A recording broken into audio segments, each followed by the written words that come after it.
পাগলিটা চলে গেল, দীর্ঘ 1 মাস পূর্ণ হলো, তবুও ফেরেনি ঘরে। যিনি স্বজন হারানোর ব্যথা বোঝেন, ক্যামেরার সামনে অভিনয় করেন, সেই মানুষটিকে আজ বাংলাদেশ খুব বেশি মিস করছে। বলছি কথিত হাজার বছরের শ্রেষ্ঠ বাঙালি বঙ্গবন্ধু শেখ মুজিবুর রহমান ওরফে দেবদাসের মেয়ে শেখ হাসিনা ওরফে কাঁঠাল রানীর কথা। গত 5ই আগস্ট রাগ করে হেলিকপ্টার যোগে মামু বাড়ি দিল্লি গিয়ে পড়েন।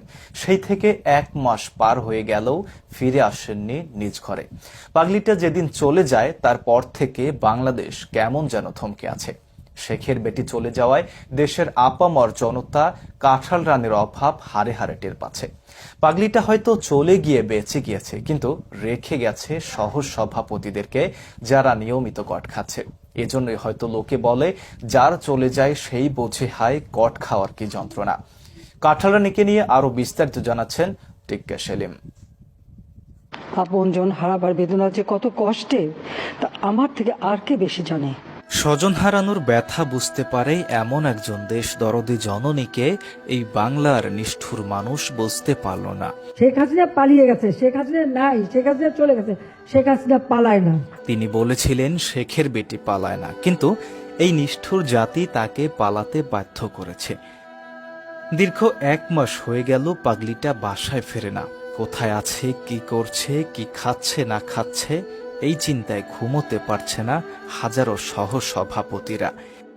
পৃথিবী বিখ্যাত সেরা অভিনেত্রীর অ্যাওয়ার্ডটা যখন হাতের নাগালে, ঠিক তখন এই দেশের জনগণ এক কলঙ্কিত অধ্যায় রচনা করে। যেই আগস্ট মাসে জাতি কাঁঠাল রানীর পিতাকে হারিয়েছিল, সেই আগস্টেই জাতি দেশরত্নকে হারিয়েছে, হয়তো চিরদিনের জন্য, কারণ বয়সটাও যে বড্ড বেড়ে গিয়েছে। কাউকাদের বলেছিল শেখ হাসিনা হারিয়ে গেলে জাতি বুঝবে শেখ হাসিনা কি জিনিস। সত্যি জাতি তা আজ হারে হারে টের পাচ্ছে। কাঁঠাল রানীর থাবা থেকে জাতি মুক্ত হয়েছে, এর চেয়ে জাতির আর কি বা পাওয়ার থাকতে পারে। জাতি এমন একজন স্বৈরাচারী থেকে মুক্তি পেয়েছে, যদি কেউ দুষ্ট বায়ু ত্যাগ করে তাহলেও তিনি স্বজন হারানোর ব্যথা অনুভব করেন। জাতি এমন একজন কাঁঠাল রানী থেকে মুক্তি পেয়েছে, যিনি ছাত্রদের তৃষ্ণা নিবারণের জন্য হেলিকপ্টার থেকে গুলি করেন। এই জাতির জন্য তার এত এত অবদান, যা এক ভিডিওতে বলে শেষ করা যাবে না।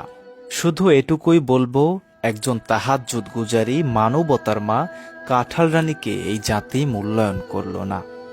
টিক্কা সেলিম, উজান টিভি। প্রিয় দর্শক, এই ছিল কাঁঠাল রানীকে নিয়ে আমাদের সংবাদ। আমাদের সংবাদটি ভালো লাগলে শেয়ার করে পাশে থাকবেন। কাঁঠাল রানী চলে যাওয়ার 1 মাস পূর্ণ হয়ে গেলে আপনার অনুভূতি কি, সেটা কমেন্ট করে জানাবেন। পরবর্তী সংবাদ দেখার আমন্ত্রণ জানিয়ে আজকের মতো বিদায় নিচ্ছি। আল্লাহ হাফেজ।